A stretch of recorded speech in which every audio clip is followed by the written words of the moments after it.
Welcome back to Crime Chats. Tiny room, microphone, endless crimes. Yeah! Before we get started, I wanted to tell you about our sponsor, No Stone Unturned Investigations. I honestly couldn't be more thrilled about this. Full disclosure, the owner is my father-in-law. Hi, John!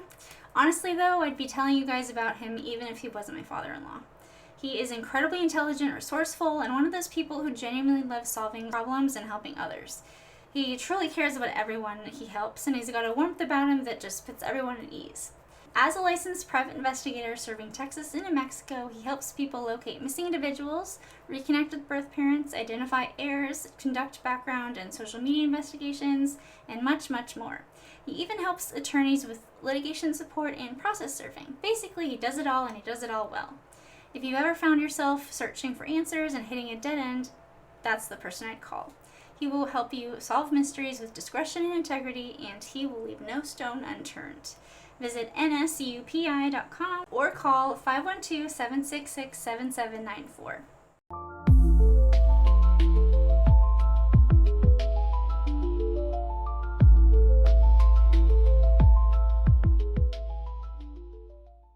This one is possibly known by some people because it's so bizarre. It was back in 2003. I'm thinking most of our listeners are old enough to remember that year. If you're not, lucky you. Okay, so today's case, I need you to close your eyes because it's an imagine moment. Okay. Imagine this. You are Officer Captain Steve Haggerty. You are standing in a parking lot and you've responded to a call about a bank robber. Uh-oh. Who is now sitting just feet away from you on the ground. Okay. Handcuffed. Okay, so I got him. Okay, someone got him. Okay. He's not threatening anyone. He's crying. He's telling you over and over, you've got to help me. I don't have much time left. Oh no, that's ominous. And around his neck is a bomb. Oh no.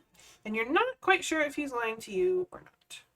This is the case of Brian Wells, the pizza bomber. Now, we've got a very twisty case, so if you are unfamiliar with this one, hang out with us because it's going to be like, wait, what? All the time. Okay? I like that. Good. So, we're going to introduce Brian Wells. He's the beginning main character. So he was the guy crying on the floor with the bomb. Right. Okay. He's 46 years old. Okay. He's been a long time employee at a pizzeria called Mamma Mia's Pizzeria. Okay. He dropped out of high school, I think sophomore year or something like that. He just wasn't a school guy, like sometimes you're just not, and that's cool. But a lot of people describe him still in his, adult years as childlike. So there's not a whole lot on his mental status that I found. Like if he's, mentally impaired or anything like that. Right. Like developmentally is what I mean. But he's been working at this pizzeria for about 10 years as a delivery driver. How did he get a bomb on his neck? And why are the police involved? Why was he robbing a bank? Let's talk. Yeah. So we're going to start with Brian. He, okay. again, is kind of the main character. You'll see why I'm a little weird about that right now. But he was working the day of August 27th? No, 28th, I'm sorry. And he was his shift was almost over. It was almost 2 p.m. That was when his shift would end, or 3 p.m. was when his shift would end. And a phone call comes in for a pizza delivery. 2 pizzas to this very well-known location, but isn't residential. It's a TV broadcasting tower. Okay. So news anchors just got hungry and I guess. And this address was right there, right behind this tower. Oh, okay. And so you go on a main road, Peach Street, and then you turn off on an unpaved dirt road to get to this location. And nothing else is around it. So it's very remote, oddly. This isn't a normal place for people to call for pizzas. Usually it's a home or something like that. So Brian, this is his account of how he got a bomb around his neck and ended up in a bank to rob it. Okay. Brian claims he got a late shift pizza delivery phone call right before he was supposed to clock out. Okay. He took it, At the delivery site, the well-known TV transmission tower, he claims he was wrestled to the ground by several assailants. Oh no. And they forced this collar bomb around him. Oh. A metal locked thing with the bomb on his back. And 2 kitchen timers to the front. So it's homemade, you can tell. Okay. He also claims that the assailants told him or forced him to rob the bank. Okay. And gave him a cane, but it wasn't a cane, it was a shotgun disguised as a cane. Oh, okay. Mm-hmm. And he claims they made him go do this, and then after he would rob the bank, he was supposed to bring the money back. And then they would give him clues, like a scavenger hunt. Okay. To get to the end of the scavenger hunt would then have how to disassemble or dismantle or deactivate this bomb. That's a lot to just put on a random guy. Yeah. So, he robs the bank with his little notes, picking up a lollipop. You know how they have them on the counters or something like that sometimes? Oh, yeah. He just picks up a lollipop on his way into the bank with his notes and his bomb and his shotgun cane. And he hands this note over to the bank teller saying, $250,000, I don't have much time, pointing to his neck bomb. And he's relatively calm, but getting the point across. The bank teller is like, I can't get the vault open in that short amount of time. But she empties out everything she has in her cash register to give to him, which is about $8,000. A little over $8,000. He takes it with his sucker and his shotgun cane, and he's seen walking out of the bank. The next thing he does is go to his first clue. He skips the part of taking money back to the location. Oh. But he goes to the first clue, which is at a McDonald's under a rock. He picks up that. He gets the next clue to lead him to the next spot. And on the way from going from clue 1 to clue 2, he is spotted by patrol officers who obviously were alerted because he just robbed a bank and was armed. So they're on the lookout for him, right? Does he use the cane shotgun? No. So how do they know he was armed? The bomb on his neck? Oh, the bomb. Oh, okay. Sorry. I was like, the only arm is the shotgun, not the huge bomb. Sorry. Okay. I am with it now. Okay. And they tell him, get on the ground, and they handcuff him. While he's being handcuffed, he's saying, I have a bomb on me. And so now the police are like, yeah, you do. So he's handcuffed. He's sitting on the pavement, leaning up against a patrol car, pretty calm looking, sitting crisscross applesauce. And there's this huge circle, right? People have given him a wide berth because there's an apparent bomb on this man. And news anchors are there, of course. Get the first whisper of... I always know, yeah. So they're there. The police officers are there. They've called the bomb squad. That's going to be my next question. Mm-hmm. Because they clearly see, that does look like a homemade bomb strapped to this guy's body. By the time they kind of decided all of this and had called bomb squad, the bomb explodes. Oh, no. So he's dead? He's dead. When in less than an hour, from the time he walked into the bank to the time the bomb explodes, he's gone. Now, the FBI's version of events, because FBI's called in when there's a bomb threat, obviously. FBI's version of events. Brian was in on the plan from the beginning. FBI agents and detectives believe he knowingly drove to the TV transmission tower. He was familiar with it. He met with the conspirators. This is all their, FBI's perspective. He met with conspirators to iron out the bank heist the day before. Okay. Because he was actually seen leaving that location in his car the day before. Oh. He was supposed to steal the money and take it back, and then follow the clues, right? This FBI is still doing their thing. But he wanted to keep the money for himself. He was expecting to wear a fake bomb and was surprised that it was a real bomb. Oh. So this is all FBI's deductions and assumptions. That's why he was surprisingly calm. With a bank teller. Good conclusions. Now, I have constructed as much as possible, unbiased timeline of events. Okay. This is where things... it's been pretty straightforward so far. What happened? So, unbiased timeline. Mamma Mia's Pizzeria gets phone call for pizza delivery of 2 pizzas. Mamma Mia. I had to. someone had to. So they get a delivery order to the location right behind that well-known TV transmission tower, broadcasting tower, at the end of an unpaved dirt road. Brian Wells, a 46-year-old delivery driver for the pizzeria, took the delivery at the tail end of his shift. So far, matches up. Nothing is unmatched yet. Okay. Then the next time Brian is seen is when he walks into the bank, PNC Bank, I believe, at 2:28 p.m. wearing this collar and walking with a 12-gauge shotgun cane. He gets to the bank teller, again, all just very factual, giving her the note and saying, I don't have much time left, $250,000.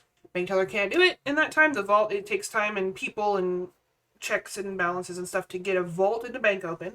So, tip there, if you ever decide to rob a bank, please don't. But if you do, takes time. Account for that, yeah. He had 15 minutes motioning to the caller. Still calm. Okay. Like, hey, could it be opened? So she gave him $8,702 cash, which was what was from the register in front of her. And he leaves. He takes the lollipop, and he's pretty calm. Brian follows the first clue, like I said. Again, this is all very... We have a comment from your dad. What's our comment? Maybe the customers didn't tip him enough at the pizza restaurant, so he had to rob the bank. I love it. We're going to hold on to that theory because it's a good one. I like it too. You are a lot more lighthearted about the actual reason, but I like it. Could be real. Once he is apprehended by the patrol officers or the state troopers, now he's starting to be a little panicked because the bomb has started beeping. Uh-oh. It's not fake. It's real. 3:18 p.m.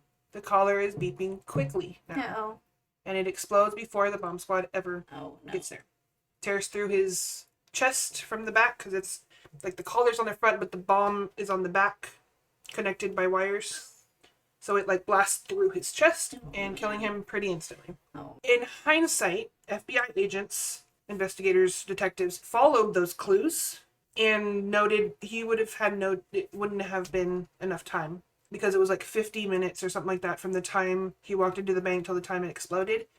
And the agent said there's no way he could have actually gotten all the clues and gotten to the location or the person that could deactivate it. So whoever set him up probably knew that. Right. He was just like a fall guy. Right. So it was just a waste of time until the bomb exploded.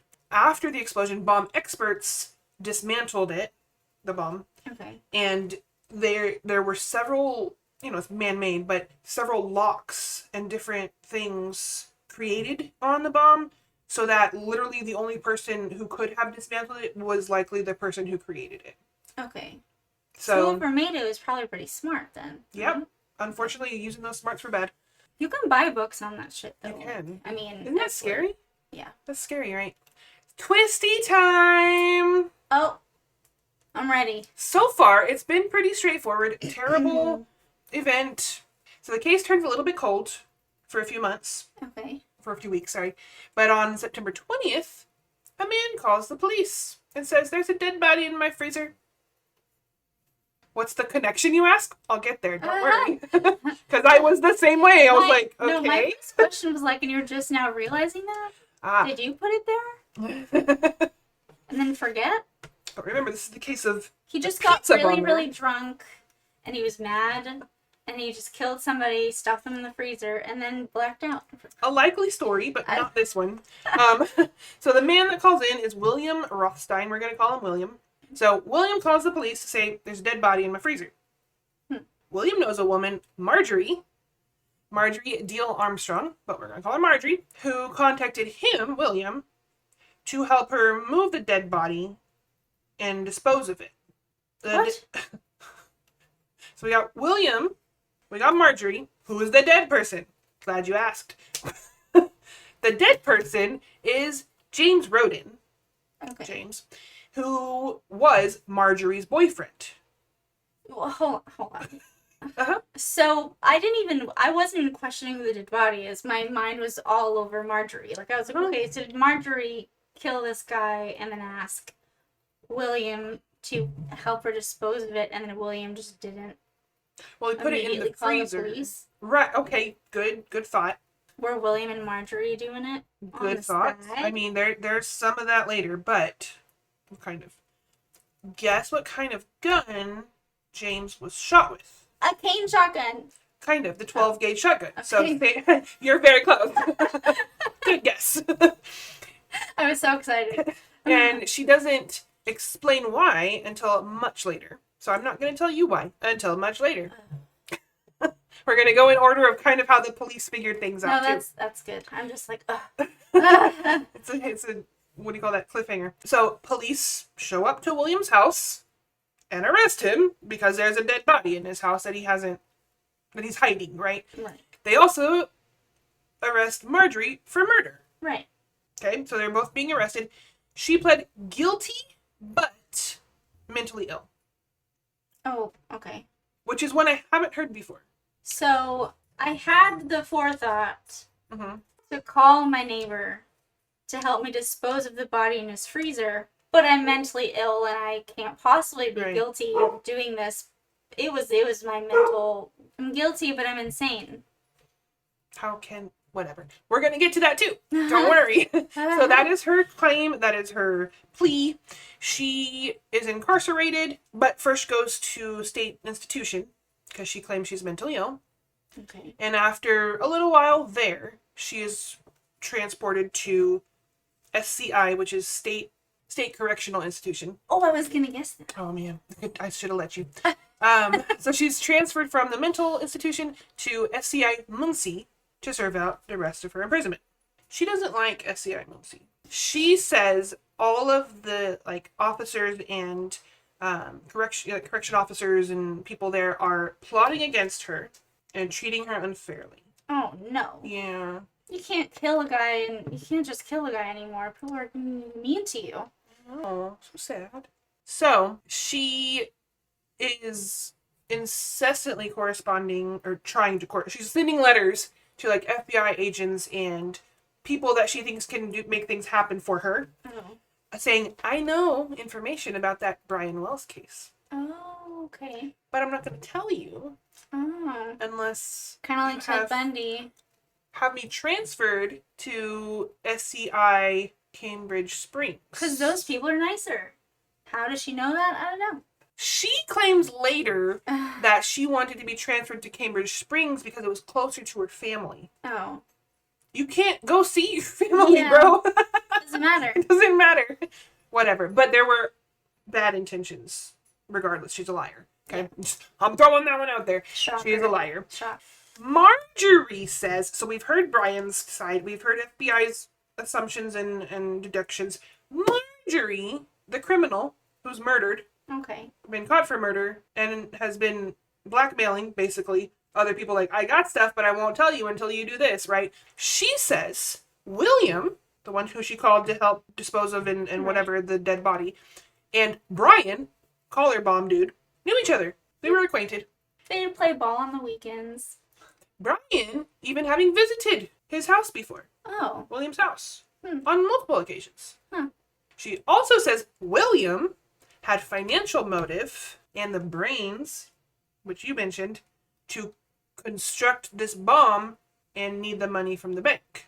This is all Marjorie's view, right? Okay. So she's telling the police this, right? And she wasn't even with William or anyone else we're going to talk about involved with the Brian Wells thing on that day. She was at KFC. I needed some chicken. I needed some Kentucky. I had an appointment with the Colonel. That's right. It's time. Honk, honk, honk. Most of what she tells us is a lie. Shocker. I know. The guards and FBI, again, she's saying the guards and the FBI agents are conspiring against her. Everybody's against me. To keep her at the SCI Muncie, the one she doesn't want to be at. Too far from my family. And this is a quote directly from her letters. She encourages these people that she's contacting to, quote, not give up and not let these underlings hold me here. Expressing her hatred for SCI Muncie and the guards and everybody there. Okay. And that, quote, she had to be around crazy people, end quote. Girl. But she said she was crazy. Exactly. I wrote that as my note. But didn't she plead guilty because of mental... You can't have it both ways. Yeah. So she's a little nutso in ways that are not manageable by medicine. Oh, Marjorie. So I got 90% of my information from court documents and stuff, because that's just what I like that a lot. I like it like straight from the source. And that was one of them, because they had her notes in there and everything, and I don't want to be in here with these, whatever, crazy people. After her prison transfer to the one she wanted to be at, because the agents were like, we need info, if she's still in prison, right? She was sent back because Cambridge didn't want her there, because she had ulterior motives there to, quote, let me get it right, facilitate a criminal investigation, end quote. I'm not sure what that means. So they kicked her out because she wanted to help with a criminal investigation? How terrible. I don't know, but they didn't like her, I guess. Anyway, this is what she's doing. Send her back. Yeah. And so she was sent back. Okay. However, while she was there and like happy that she was there, she spilled a little bit. We got the names again. So far we've got William, yes, who she called to help her. To help her dispose of her boyfriend. Right. Marjorie, who killed her boyfriend James. Right. Your mom suggested maybe to investigate the prison. Oh, so maybe Marjorie, they kicked Marjorie out of that place because she was trying to, like, say that place was doing fishy things. And so they were like, well, then you can't be here. Get out of here. We're not doing anything bad. Yeah. And to be fair, I don't think good thought. Either prison was against her. I really don't. I think they were doing their jobs, and prison's not meant to be fun. Yeah. Prison's not meant to be an escape from your terrible life. Although, you know what I heard somewhere? I don't know where this is, and I hope this isn't all prisons, but they give their inmates iPads. And these people were watching porn on these iPads. And so the way I found out the iPads was there was like some rule that was like now porn is not allowed on the iPads anymore. It's never been allowed on the iPads in prison. Why? No. Why are we giving inmates iPads? I don't know. Prison is meant to be uncomfortable. You don't want to go to prison is the whole point, because it's not fun. I hate that. I hate it so much. I hate it.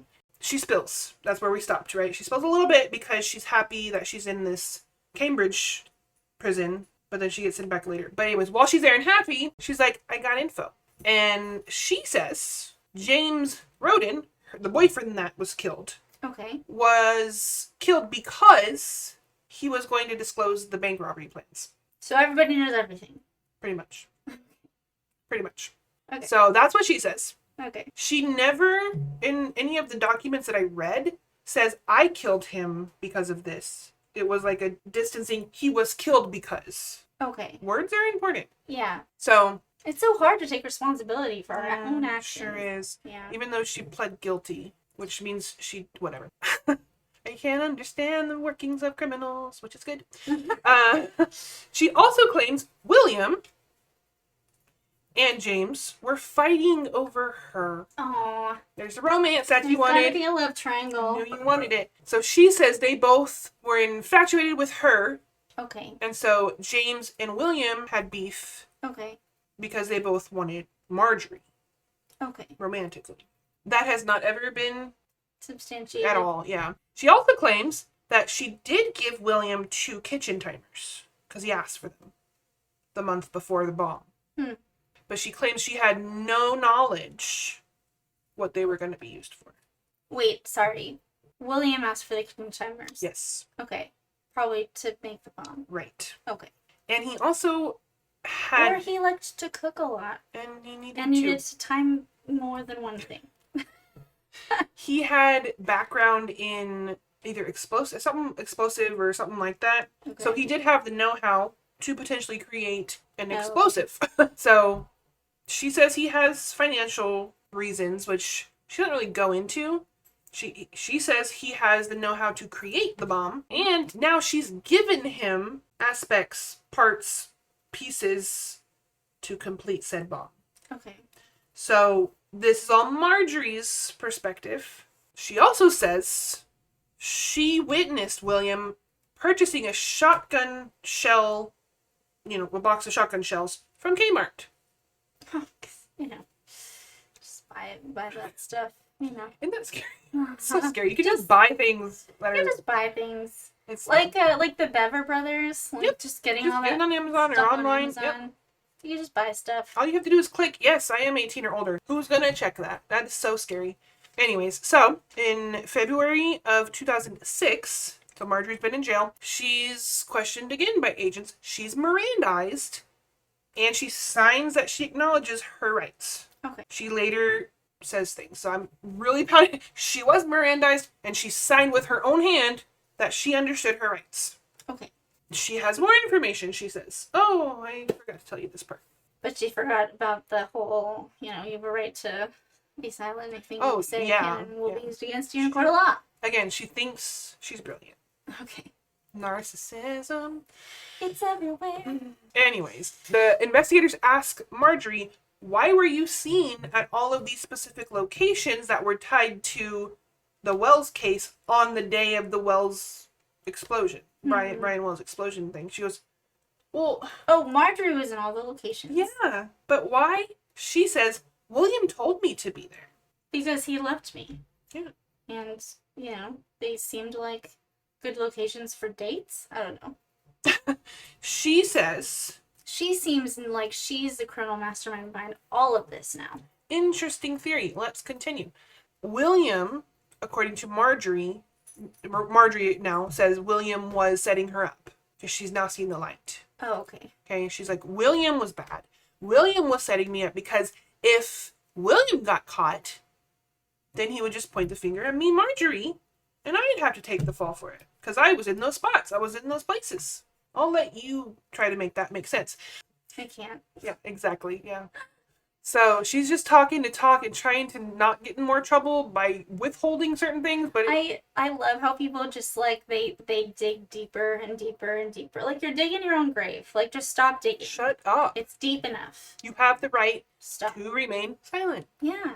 Exercise so that. Yes. Do it. Yes. Yeah. So now we have new theories from the FBI.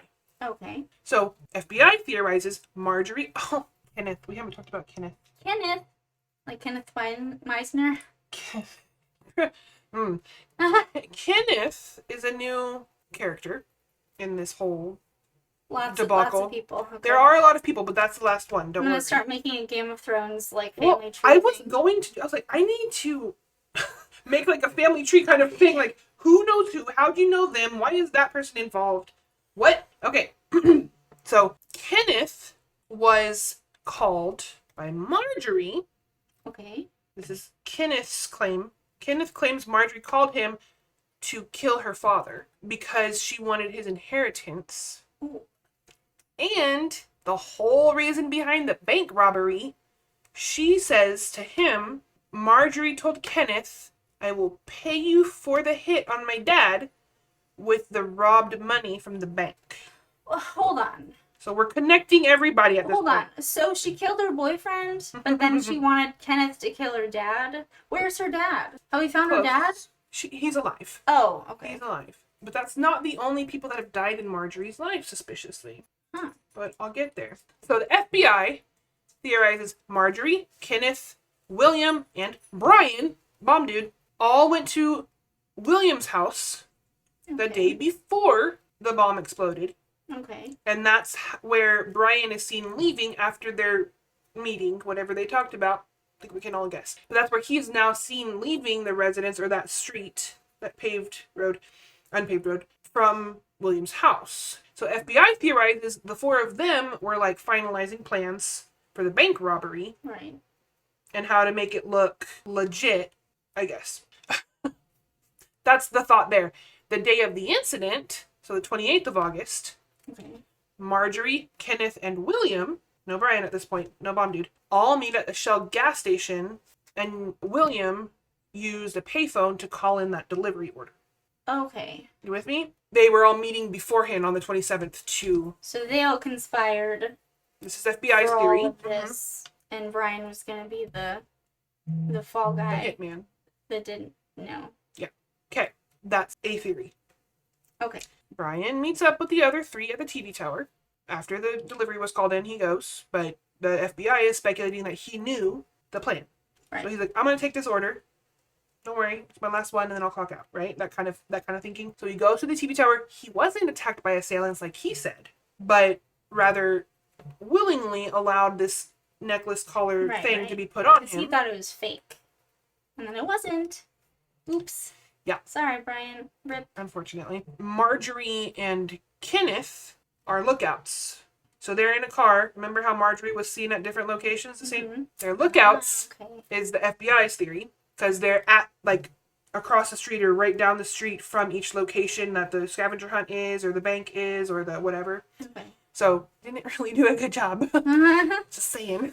Now, once they saw in their lookout car, once they saw Brian being apprehended by the state troopers, they split. They left. Oh, yeah. They're like, oops, we gotta go. Not going the way we thought it would. Now, why? Why? First of all, any of this, how did they know each other? I was feeling very, like it was a scatterbrained case. Yeah, my ADHD is like, what happened? Exactly. And I was like, I need something to meld it all together here.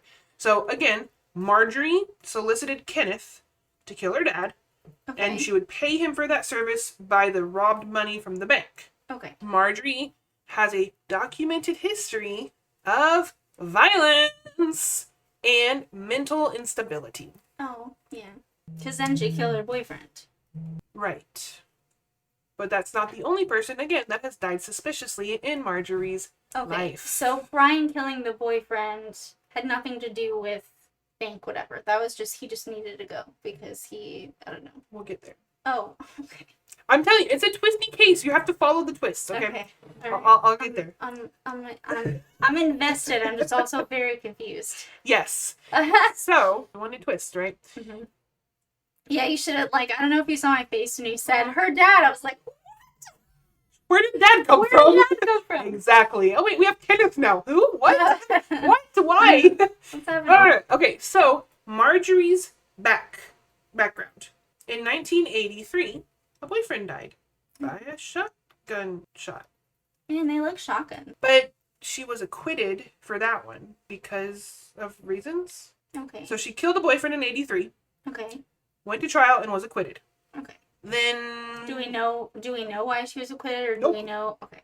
She has so many different theories of reasons, I guess. I don't know. She's like, first of all, she's mentally unstable. It was self-defense. It was whatever. She's not all there, clearly.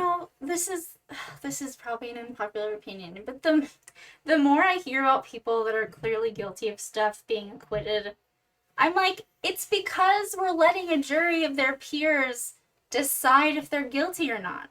A jury of their peers don't know the law and they don't know how to investigate stuff.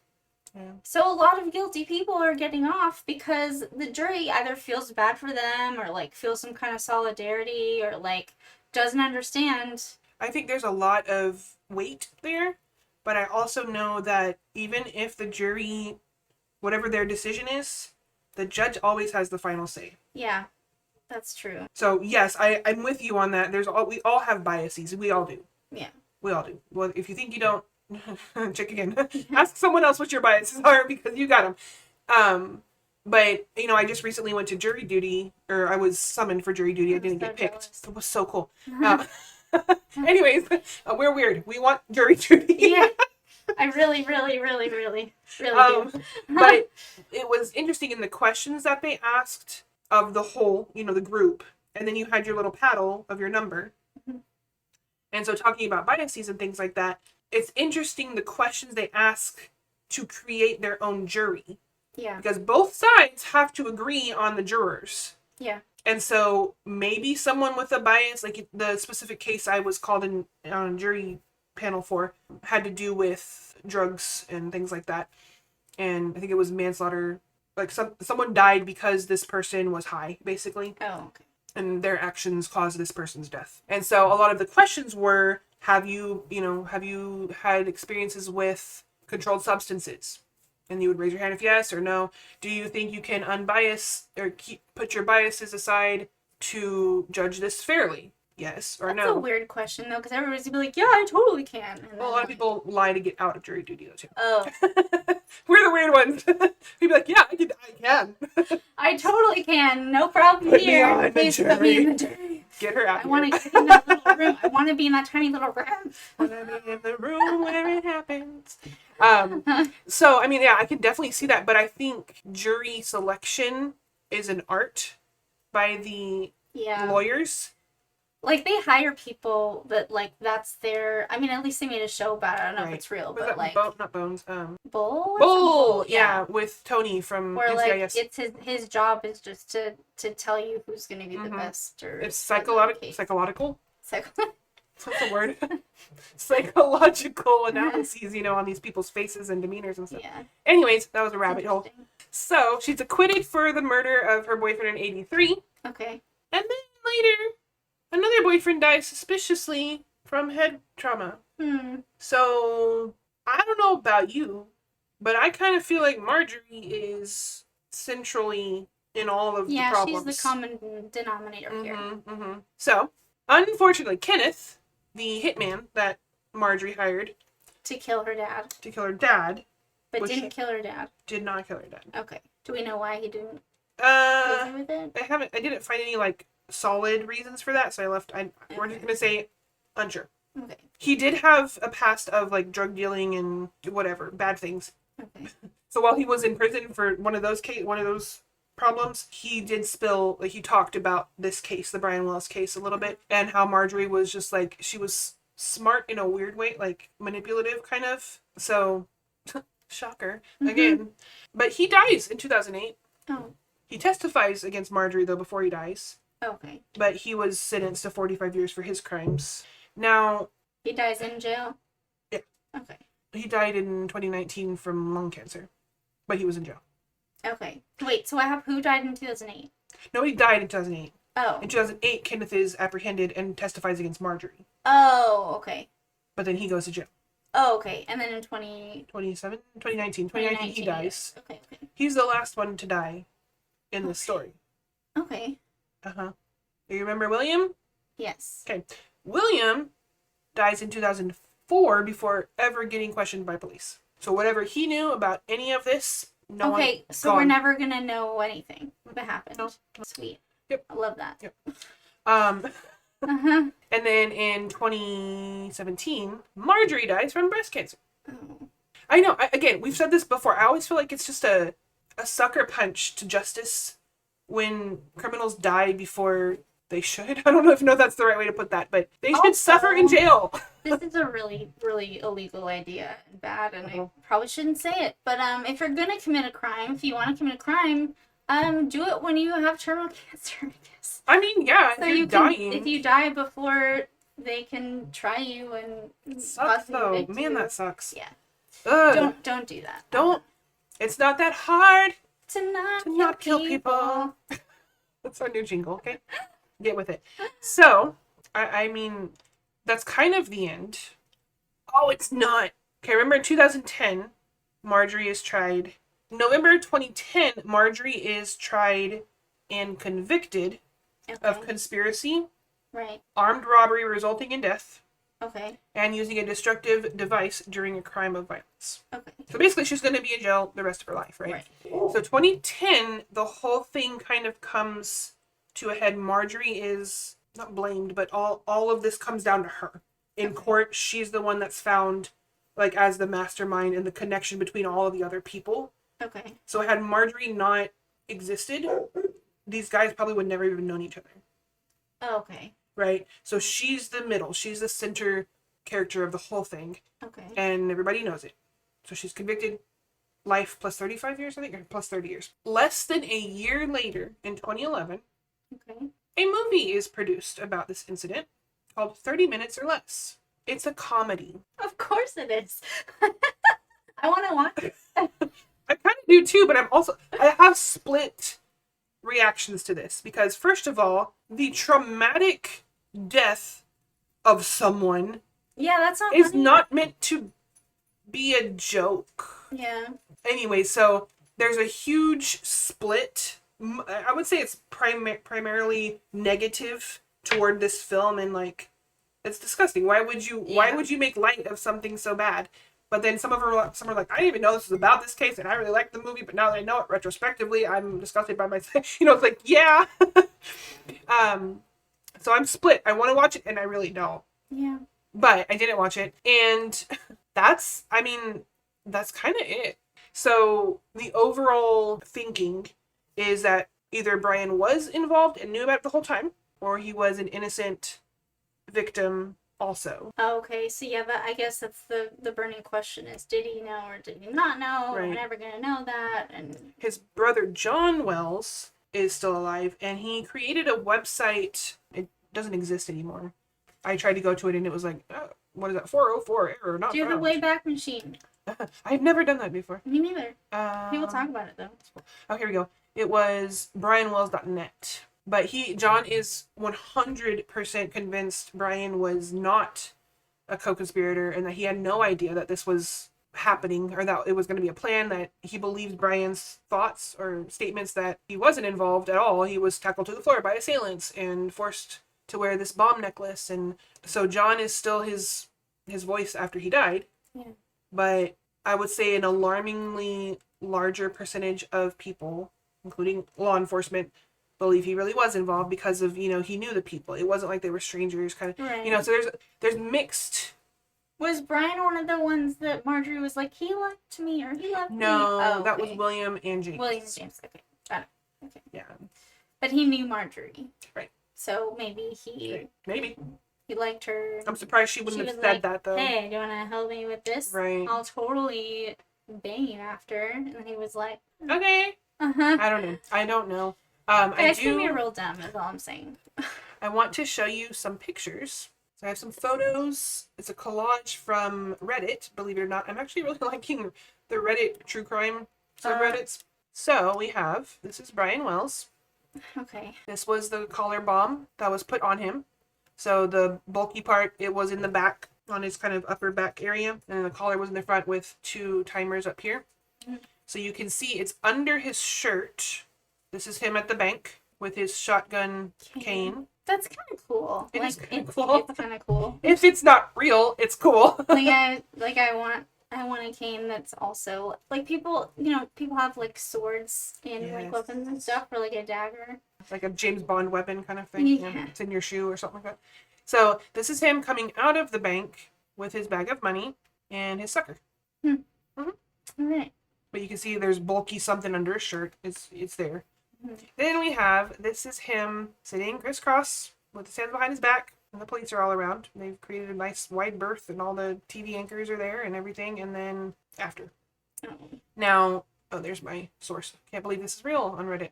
Mm-hmm.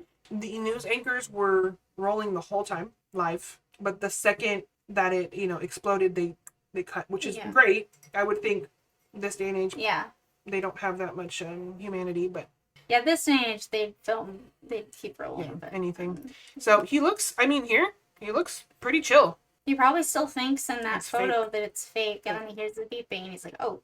Yep. Oh no. They lied to me. What? Yeah. People lie? Yeah.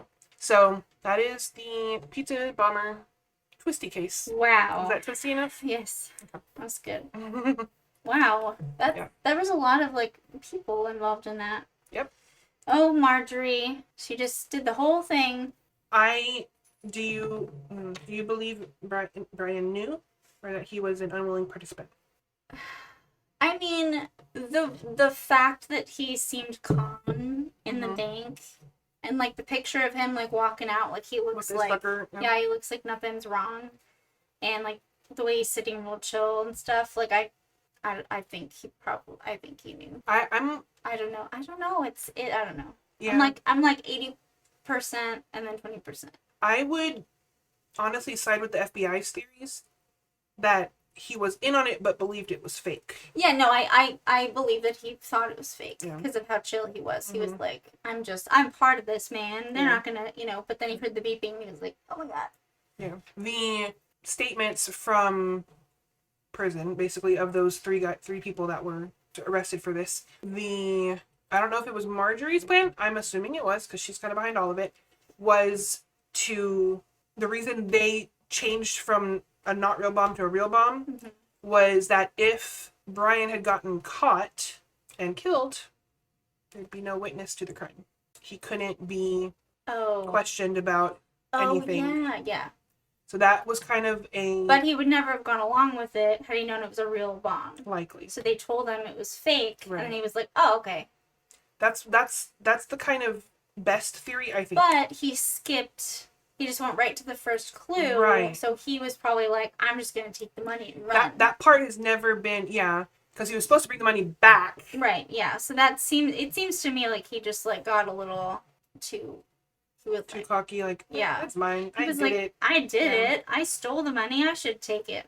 I want $8,000.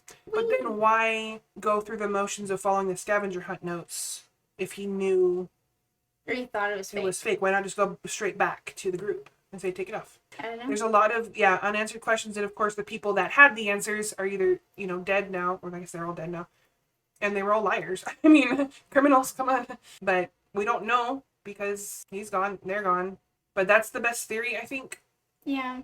And of course he was a little less, according to people that knew him, he was childlike, right? So he was a little less aware, maybe, of bad guys. I'm not sure. I don't know. But that's my twisty case this week. Brian Wells and the Pizza Bomber. Oh, that was a very twisty one. And I think it wrapped up, like, you finally realized, how these people are all connected. Because you're presented with the bombing part, the bank robbery, then the bombing, and then you're like, and then Marjorie calls... Like, what? Who is Marjorie? Yeah, and there's a guy in a freezer. Like, what? Who? Huh? What is and the then connection? Marjorie's dad. I was like, what? I think I sat here with my mouth open for Who's like Kenneth? a good 2 minutes. Yeah. Why was Kenneth called? What? How does this relate to Brian? I don't know. But then at the end, it kind of like, Marjorie. I'm proud of myself that I kept all the names straight though in my head. Oh, you're gonna love this part too. At one of her trials, guess who represented her? Herself. Yes. Oh my god. Because I thought I was gonna be wrong. all narcissists think they can do it. Oh my god. And don't do that. Don't do that. Some of the fun, like, I don't think she's trying to be comical, but the way she speaks about things is ridiculous. Like, one of the times... that might be why the movie about this is a comedy. Maybe. Just because, like, these people are all ridiculous. Outrageous. Especially Marjorie. But one of the things she was asked on cross-examination by prosecution was something about her narcissism. And her response makes no sense. What'd she say? I have to look it up word for word because I can't even make it nonsensical enough. Maybe we can make that like a post on our page, basic page. You know that kid on the and then when I did that little kid. Oh yeah. That's kind of what she was doing, but Really? can't do it justice because I'm gonna make sense and I don't want to make sense. Oh yeah. But I don't know how to not make sense. We'll find it. We'll like YouTube it or something. We'll add it to our Facebook page or something like that. People always think they can defend themselves. I can do it. I can do anything. Talked about that so many times. Don't do that. Yeah, don't. Courtroom is not the time to try to defend yourself. Yep. Ironically. It's time to just sit and chill. Don't get emotional. Just You're gonna get judged no matter how you react. So stoicism. why are we giving advice? Thanks for watching. Thanks for watching the show today. That was a good one. I liked that case. Very twisty. It was very on theme. I have no idea which one I'm going to do next week, but we shall see. Oh, and then next month, we decided next month's going to be Not Guilty by Reason of Insanity cases. Because I heard of a doozy. Me too. Oh, there's so many out there. Yeah. But yeah, that'll be a fun one too. Thanks for watching and hanging out with us. Please don't forget, like, subscribe. It's free. It is free. And share it, please, because that helps us get more exposure. Yeah. We'll see you next week. Bye. Bye.